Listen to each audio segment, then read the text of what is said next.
What is up, everybody? Welcome back to another edition of the Sheehan Show with me, Sean Sheehan, here on Sherdog.com. And do you know what? It was a really exciting week, and it will be a really exciting week in the world of mixed martial arts. And I just wanted to come on and throw out a few bullet points of the biggest things of this week, I feel like, because sometimes when we have a week like this, right, where last week we had 4 big cards, UFC, PFL, Bellator, and Cage Warriors on my side of the world. And I'm sure some people on the other side of the world are watching it as well. Next week we have a big PFL coming up. Cale Harrison's on that card. I'll have obviously a full breakdown of that here on Sherdog.com, and probably already be up by the time this video comes out. And also we have the massive UFC 276 card coming up. So sometimes, you get kind of taken away in all of that. Last week I did the preview for the Bellator and the PFL here, and over in Severe May I did the preview for the UFC and for Cage Warriors, and I'll have my preview for the PFL here. And it seems like we're fight. We can't spend time and take time to kind of breathe in, think a little bit, and talk about maybe the outside of the box talking points, or even not necessarily some outside of the box talking points. Like the first one I want to talk about here, and I want to talk a little bit about Max Holloway, because it's a massive fight for Max Holloway, and maybe we aren't recognizing that as much as we should, because Max Holloway has lost twice to Alexander Volkanovski, right? And you can say what you want about the judging, whether you agree with it or not. You know me now and judges. I had Max Holloway winning the second one. If memory serves me right, I'm actually just about to go back and watch this after that. But I actually purposely didn't go back and watch it because I want to talk about the surroundings of the fight rather than the fight itself here and now, and I didn't want to kind of get caught up in that yet, and we will obviously do that as the week goes here and on Twitter and on different platforms and everywhere. And the lads have done a great technical breakdown of that. I believe it's already out here on Sherdog.com, so please go and check that out. But the meaning of this fight for Max Holloway is massive. He, as I said, lost 2 title fights, and if he loses a third, where to then for Max Holloway? Because you cannot quickly make a 4th fight with him and Volkanovski. In my opinion, this fight was made too quickly. Now, I won't get into that fully because I've talked about it before, and at this stage it doesn't matter. It's a great fight. I'm looking forward to the fight, but I still think it was done a little bit too quickly, because you get to this position, whereas if Max Holloway loses, you're in a position where he's in kind of a no man's land at the second. And now, what does that, for a second or for a time in his career, now, what does that look like for Max Holloway? Does he go back, win 2 or 3 fights and get back into that position? Maybe Alexander Volkanovski will lose and he'll be right in to another title shot. Absolutely. Does he move to lightweight? Does he go back up there? He went there once before, lost to Dustin Poirier, but he said at the time, and I actually completely buy into what he said at the time, he did it too quickly, he didn't put on the weight the right way, and it was the wrong way of doing it. There was talks of the Habib fight and all of that, and it didn't go the way it should have gone. And I totally agree with him. I think if he did go back up, put on that weight, getting down to the weights, getting harder all the time, the injuries have come in. They had that thing where he had to pull out of the fight because he didn't look right in fight week and all before. Would adding on a little bit of weight, going up in weight, actually help him? I think it might. Look at Poirier, look at McGregor, look at others as well. They've all talked about it now. Some it's been worked better than others, but Max Holloway is getting a little bit older as well. Could that extra 10 pounds help him a little bit if he was to lose that fight and go up there? Now, that's a discussion we can have afterwards. Stay, go, what does he do? Retire? Maybe, I'm sure he's earned a lot of money. He's young, but he's a lot of miles on the clock, and he's done a lot and seen a lot, and how much more does he want to do and see, Now, in MMA, we know, so I leave that one aside, but whatever that discussion may be afterwards, whatever the answer to that discussion may be, and it's down obviously to Max Holloway to answer that in that position, this fight is massive for Holloway, because if he loses, there's a massive career decision right up ahead of him. Massive. And it's not just a massive career decision for another fighter. This is Max Holloway. This is one of the most popular fighters in the sport. This is one of the best fighters in the sport. And it feels like that pressure coming into this fight to win, that the meaning of this fight is kind of being lost a little bit, I think, because that's the real meaning of this fight. You know, you have the A's and B's and the X's and O's of Holloway versus Volkanovski, and it's going to be brilliant, and I can't wait for it. But the ones and twos of it, if you want to look at it that way, of what happens to Max Holloway after this, what the meaning of this fight is for him as a fighter, as a businessman, is massive. And as well, even if he wins, I think it's massive, because if he wins, what happens then? Well, if he wins, they have to make the rematch again. You cannot give Max Holloway a second rematch after losing the first fight, after losing the second fight. You know, you get the rematch to go to 0-2. You get the rematch now as well to either go 2-1 or 1-3. You cannot give him two rematches and not give Volkanovski one. So no matter how it ends, if Max Holloway wins, he's fighting Volkanovski again. And what if he loses that? You know, it's 3-1 to Volkanovski. So you're in a situation where Max Holloway has to win 2 fights in a row to keep himself at the very top of that division in the near future, which is a very, very, very high pressure situation to find yourself in. And maybe it'll even have to be 3. What if Max Holloway wins the next 2? Will they go to the 5th fight? So look, that's a good proposition to have, because you have 3 fights in a row there. You probably have 2 years of fights. But the next 2, this one especially, it's all down to this one. If he loses this one, there's a massive change in his career. And if he loses the one after that, even if he wins this one, there's a massive change in his career as well. So the high pressure, just on that alone, and it's very simplistic.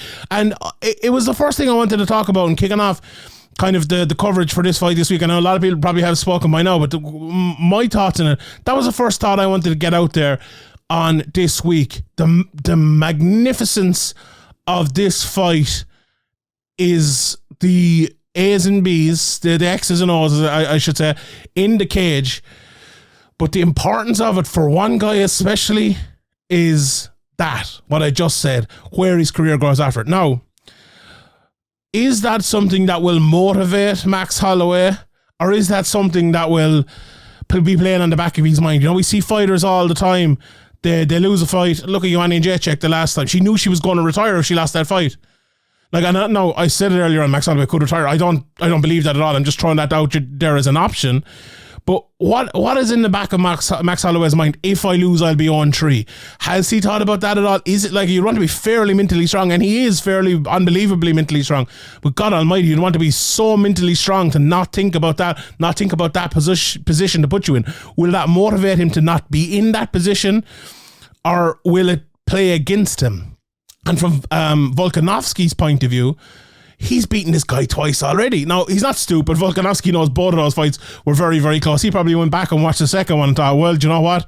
I won it, but I was lucky. You know, I was lucky enough. If Max Holloway won it, he probably would have been lucky as well. You know, it was one of those fights. It was just so close. So he should be motivated. He should be ready. He should be going at it 100%. But will he be?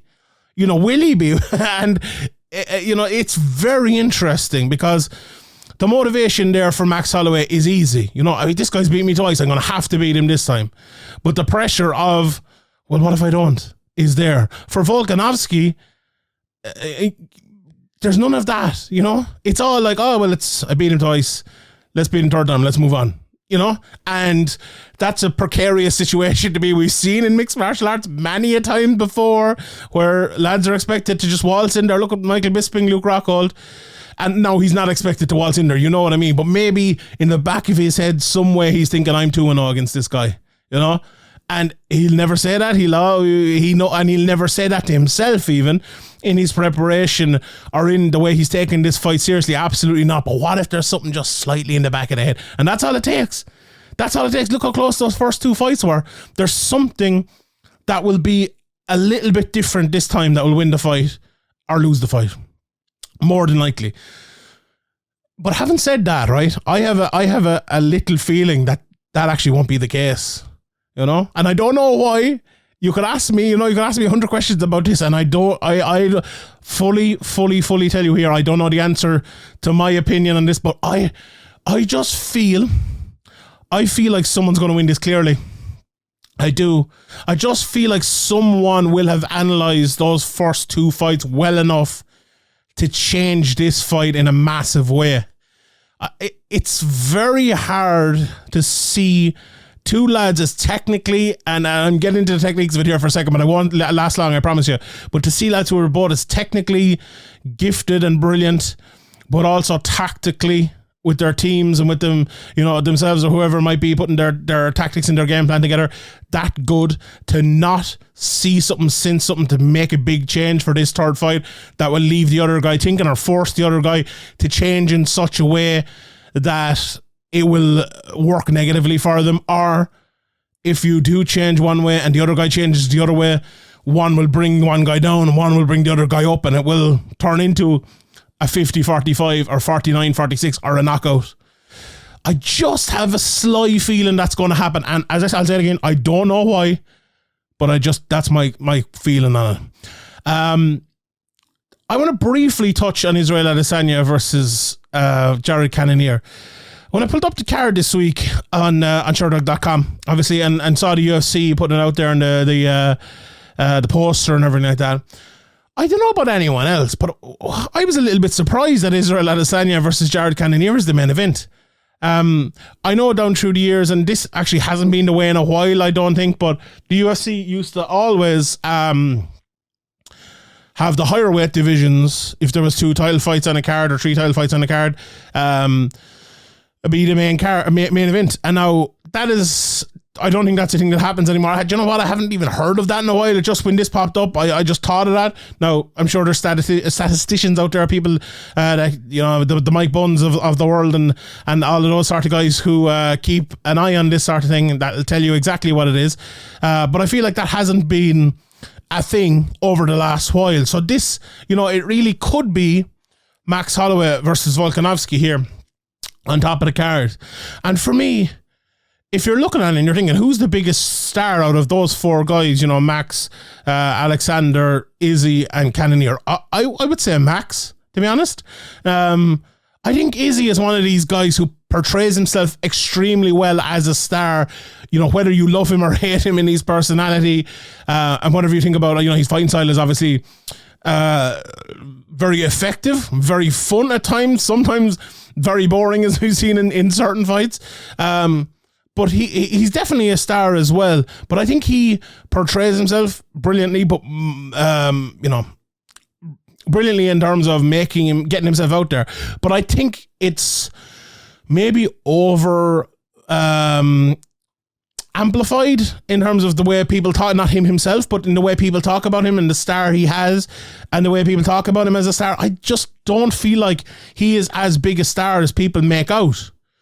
And maybe the other way is correct for Max Holloway. Like, if you are looking at a card, right, and you're a casual fan, and you see Max Holloway on top of the card, or you see Israel Adesanya on top of the card, which one are you most likely to tune in for? Now, that's very hard for me to answer, and probably everyone of the few hundred people listening to this video, very hard to answer, because if you're listening to this video, or watching this video, or listening to it on Spotify, please click subscribe. You're more than likely a hardcore fan as well, let's be honest here. So it's very hard for us to answer. But my answer to that question would probably be Max Holloway. You know, and maybe I'm in Ireland as well, so it's a little bit different because you had the McGregor-Holloway thing and all that. But if you think about it, right, let's say you're in America or you're in the UK or wherever you are, and you ask a friend of yours who is maybe a sports fan or maybe would watch a McGregor fight or watch a Jones fight or whatever, if you ask them who Max Holloway is, do you think they'd know him? I would say yes. And if you asked them would they know who Israel Adesanya is, I would probably say, you know, I'd say probably, but I wouldn't say yes for sure. Whereas with Max Holloway, I would. And now maybe that's a wrong measure I have there. Maybe I'm totally incorrect at that. But I do feel like Max Holloway, maybe, you know, and this is a good example of it. Is he a little bit undervalued as a star? And, you know, maybe it's a function of he's lost twice in a row. And if he loses again, it'll be 0-3. So you do really want that at the top of your card when it could be you know, a star-making performance again from Israel Adesanya? And if the answer to that is yes, no problem, fair enough. But are you looking forward, or are you looking at Saturday night? Because you're selling the pay-per-views on Saturday night. The people are going to pay their 90 quid or whatever it is over in America. Thankfully, we have it here for our subscription price in Ireland, which is expensive enough anyway, so we're not getting it that much cheaper. But are they going to pay more for Max, or will they pay more on Saturday night? Forget about the future for Israel. I would say Max. And it's not the case of, this fighter versus this fighter doesn't really make a difference. I've argued with that before in the fight nights, and obviously not the pay-per-views, but like, let's say you have a star coming up, and whoever the star might be, let's say it's Saryukin, right? Who could be whoever it might be, Sean O'Malley coming up. And he's in the co-main event, and at the top of the card you have Rosenstruck versus Volkov, as we had a couple of weeks ago. Why would you put Rosenstruck versus Volkov, who we know are never going to be a star, never going to be stars at the top of the card, when you could put a Saryukin, when you could put a Sean O'Malley, when you could put an Ian Gary or someone like that in the main event picture and propel them upwards? You might take a little bit of a hit now, but in the long run, you could propel them upwards, right? So I understand it in that point of view, but at a pay-per-view like this, where you're earning money. Maybe I found the answer to myself here. I'm just never thinking, sure, the ESPN, it's the ones that are earning the money, not so much the UFC. But if they have a hand in it as well, the UFC are getting paid what they're getting paid no matter what. But I don't know. It just feels a bit odd. It just feels like Max is a little bit undervalued. And also, from a broader point of view, the co-main event is a way better fight than the main event. Just a way better fight. And I don't know what people feel about the Adesanya versus Cannonier fight. And I've been wrong about a lot of fights recently. I don't think it's necessarily going to be that brilliant of a fight in terms of a close fight or anything like that. I feel like Israel is going to win. Now, as I said, I've been wrong about lots of fights recently. We'll talk about a couple of them here in a second. But would you not rather have a 5-round war where maybe Max Holloway is the one coming through and regaining his star at the top of it? Or would you rather have that? Or Israel Adesanya beating another guy who probably most people who are casuals haven't heard of? I feel like it all just points a little bit towards Max for me and Volkanovski. And now Max, I'm talking a lot there about Max, and I'd probably picking Volkanovski to win this fight. We'll see later on in the week when I get to the betting show. As I said, I still have to go back and watch that fight. But I think it's worth a discussion. I think there are reasons why you'd put Izzy in the main event, absolutely. But I think there are reasons why Max should be there as well, and I think that is definitely worth talking about. I talked there about underdogs as well, and do you know what? It was a big weekend last weekend for underdogs, because if you look at the 4 events that I talked about there, Cage Warriors, we'd Rhys McKee beating Justin Burlinson, and I'll talk more about him in a minute, because I want to give you a quick roundup of the Irish MMA crew as well, because it's a big weekend for Irish MMA. I did that a while back and people really enjoyed it, so I'll talk more about that in a second. Underdog, he won that fight. I gave him as one of my bets of the week. Bruno Capelloza, who I said was a good price at minus 600. Just ignore my betting advice after that. He lost to Matthias Scheffel in a brilliant performance from Scheffel. Obviously, Gamrot and Saryukin, a very close fight. I picked Gamrot going into that. I didn't have any of my bets or anything, but I picked him going into that fight. He won. I thought Saryukin won. Forget about that. Gamrot won. He was the underdog. And then in Bellator, Johnny Eblen won as well. And he was the underdog. Obviously, a very big underdog going into that fight. And I was kind of thinking, like, because I gave one of my bets this week, and it was Raiji Kudo, who won his fight against Flores over in PFL. And I mentioned on the betting show, I know if people saw it, I'm usually very bad at kind of, leave myself a little bit of an out saying, look, this lad might win. I fancy him to win, but I don't know. I'm always wrong. I'm always wrong. This lad, I really, really, really, really thought he would win. And I even described it a little bit like, McGregor coming in against Brimage and being like 3-1 to get the knockout, or Anderson Silva versus Chris Lieben. I felt that strongly about it. I really did think he was a massively mispriced fighter. In that he was minus 160 or something like that, or plus 160. In and around that, he was the underdog, and I was like, there's no way he should be the underdog. People just don't know him well enough. They haven't watched these fights. I have. I went back and watched him. I watched him against Brendan Loughnane, and I watched a good few of his fights before that fight as well. You saw Brendan Loughnane. I don't know if anyone saw it the other day after the fight. I tweeted out that, I picked Kudo, and Brendan goes, the kid is good. And he is really, really good. And I'm just wondering if we're actually reaching a stage in MMA again a little bit where betting on underdogs might be making a bit of a resurgence. Now, famous last words here.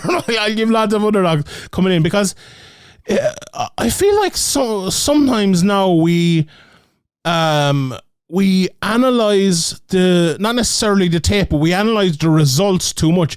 And it's a perfect example this weekend of the Mousasi versus Eblen fight. And this is not being the general after the battle, because I actually said this beforehand in terms of the analyzation of who will win the fight and the analyzation of how the fight will go. Because Austin Vanderford was the last fighter that Mousasi took on. I was at the fight. It was here in Dublin. And look, that fight, the analysis of it, is analyzation a word? Oh my God, man, I think it is. But anyway, the analysis of that fight coming into it was, this is a very good American wrestler who can strike a little bit as well. He's out of a good camp, and we've seen him taking down Fabian Edwards and other people as well. If he can take down Mousasi, he will win the fight, right? Mousasi goes in there. I think he injured Vanderford injured his shoulder, got a bit of a stinger or something early in that fight. Mousasi ended up knocking him out within seconds, right? Shawnee had an early night. He could get a few pints across the road in the Gibson and go away home. It was great for everyone. You know? Not so much for Austin Vanderford, but also maybe it was a very good thing for the betting audience, because if you're looking at that, right, you're saying, right, that fight did not... it's like a horse race, and you're looking at a horse. Can he run 4 miles? And the race ends after 10 furlongs. Well, he might have won the race, and I know this can't happen, but go with me here for a second. He might have won the race, but he didn't prove that he can run 4 miles. He proved that he can run 10 furlongs. Now, having said that, Mousasi's proved a lot down through the years, but also my analysis of that fight coming in was that in the past, Mousasi had issues with wrestlers. We saw King Mo in the corner of Johnny Eblen at the weekend. So the point here is, Mousasi came out of his last fight after beating this strong American wrestler. And he goes into this fight against a strong American wrestler, and everyone's like, sure. It's just another one. Just the latest American wrestler on the ledger of Gegard Mousasi. Let's move on to him fighting Fabian Edwards or, Mousasi or Ruel Romero or whoever it might be, right? It didn't work out that way, because you know what? Johnny Eblen didn't get a stinger in this fight. Johnny Eblen didn't get knocked out in the first round of this fight. Johnny Eblen was there from moment 1 to minute 25, and he never stopped. And it just felt like the betting lines coming into that fight, they were always going to be towards Mousasi, but would they be more towards or less towards Mousasi if Vanderford got that stinger in the 4th round and Mousasi been taken down for 3 rounds in a row? I think they probably would have been, yeah. So I think that was very interesting. I think that changes. So if you're kind of smart, and smarter than me, in fact, because I am saying this somewhat beforehand, but I did say, afterwards, but beforehand I did say, I was worried about Mousasi losing to Vanderford for these reasons, and you have a guy who's actually probably better than Vanderford using the same reasons, but we're not picking him, or we're not even talking about him really as a high-level challenger, and we should be. And he went out and he showed why we should be talking about him, and that was brilliant. So that's the thing I think, be cognizant of going forward. It's maybe something I'll be cognizant of on my betting show until I pick someone who's plus 500 and I'm sorely wrong. But I just feel like this weekend, a lot of underdogs, and they all won. So fair play to them. One of them, let me talk about Irish MMA here for the next 5 minutes, and I'll let everyone go then. What a massive weekend last weekend for Irish MMA. Ian Gary is fighting as well coming up here. I'm sure Conor McGregor will be back out here in the next 6 months, maybe 8 months. I'm sure he'll be back towards the end of the year, maybe the start of next year. Hopefully his injury is healing up and everything like that. I talked to him, it was probably about a couple of months ago now at this stage, and he was good spirits that night and everything. So best of luck to Conor on his way back. But Irish MMA has been doing pretty well in his absence. We've had Bellator, we've had Cage Warriors now above in Belfast last weekend. We have Cage Warriors coming back again.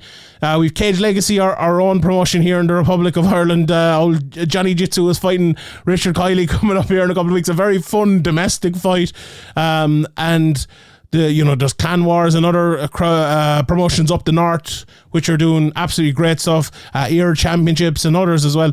I don't want to leave anyone out, but everyone knows who they are up the north doing great stuff as well. So it's been a good time for Irish mixed martial arts, and I feel like there's a good wave of guys coming through now, because the Cage Warriors card last weekend, it was very interesting because coming into it, you had Paul Hughes, who's the interim champion in the featherweight division. The champion Vucinic looks like he could be off to the UFC, not 100% sure. So it could have been, not a unification fight, but what's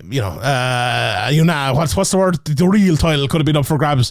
That one, if Vucinic had let it go, it looked like he was going to fight Renan, maybe he could. But he got injured. Hughes wasn't on the card.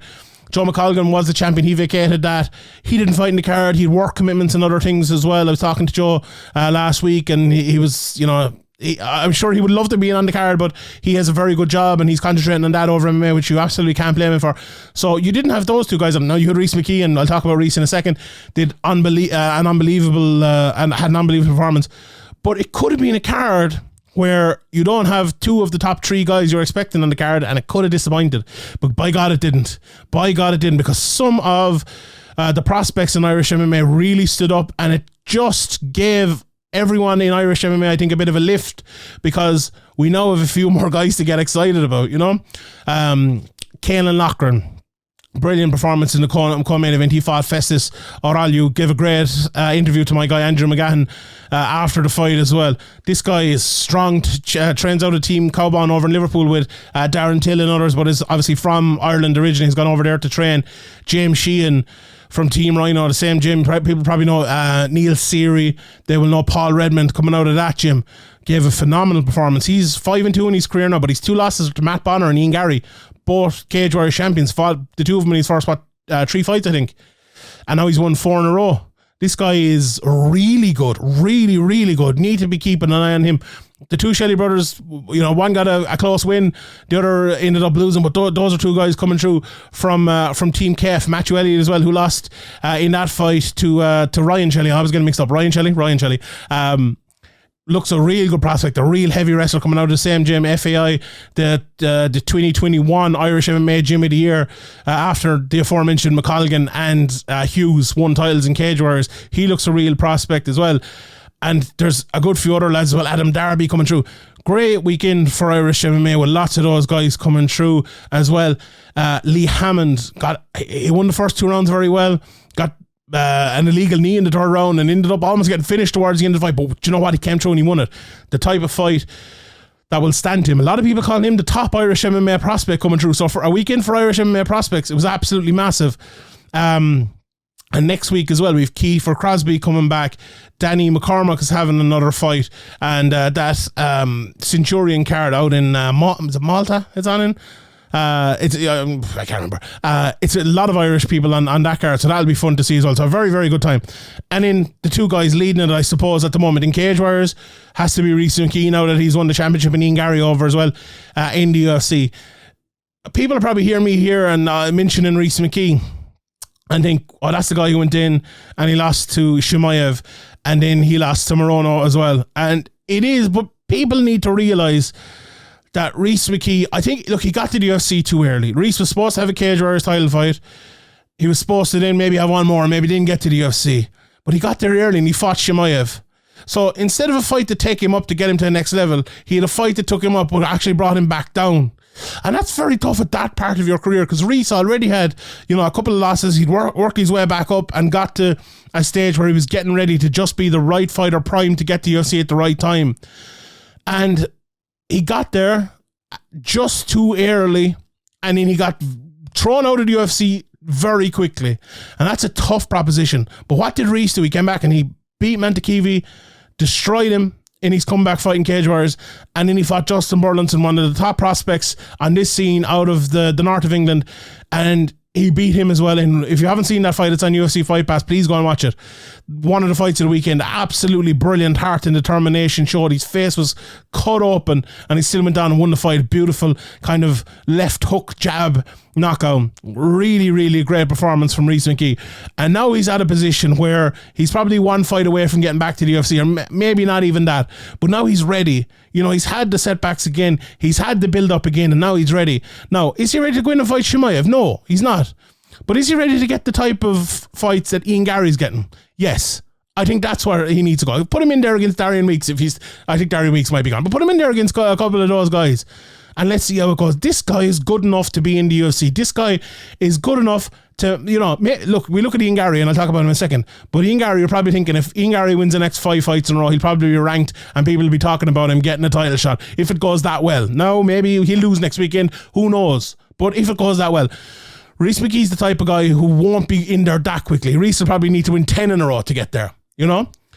But put him in there, give him his chance. And let's see, because Rhys gave an interview as well to my good friend Andrew. I'll mention him again. I think, I don't have the record up here in front of me, but I think he said he had 12 wins and all 12 of them are finishes. That is the type of fighter you want to be watching on a Saturday night. That is the type of fighter you want to be watching on a Saturday night. And you can say I'm my Irish bias or whatever, but that guy deserves to be in the UFC, and I hope he'll be back there very, very soon. He deserves it. And then Ian Gary, massive fight for him this weekend, leading the way again, as I said, for Irish MMA over in the UFC. Himself, Conor, and Dean Barry were the only 3 there. Dean is gone, Conor's injured, and now Ian is leading the way as well. Massive fight against Gabe Green, a guy who, you know, he had those eye problems, and he only came back and was 100%, or, you know, as close I suppose you can get to 100% in his last fight. How different is he going to look in the upcoming fights than he did in his fights before that? So maybe the tape that Ian Gary has to look at coming this fight is very, very different. That is a potential banana skin for him in this fight. So Ian will need to be very careful. He need to be very good. And his last performance, people were kind of giving out about it, saying, oh, you know, Ian, maybe he's not as good as people think he is. And all of that was from America, because we have seen what Ian Gary can do. For Ian Gary to go in there and get a 15-minute solid performance where he wins every second of every round like he did last time was exactly what is he, 8-0, 9-0 prospect needs. He needs that time inside the cage.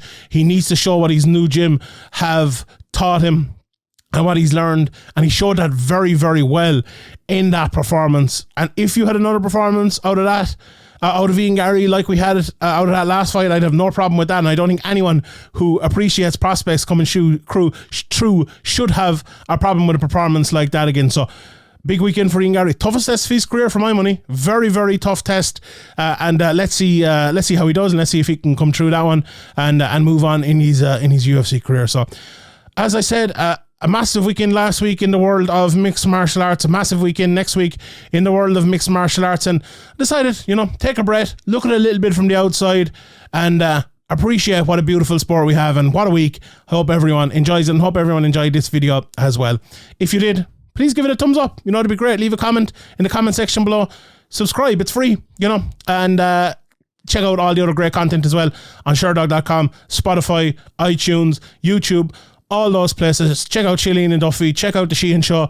Check out Show Money. Everything. Oh no, it's not Show Money. What's it called? Oh God, I ruined it. I gave the bloody elbow one. Never mind. Cut. Check out all the podcasts here on Sherdog. And I will leave it at that. My name is Sean Sheehan for Sherdog.com, and I'll see you all next time.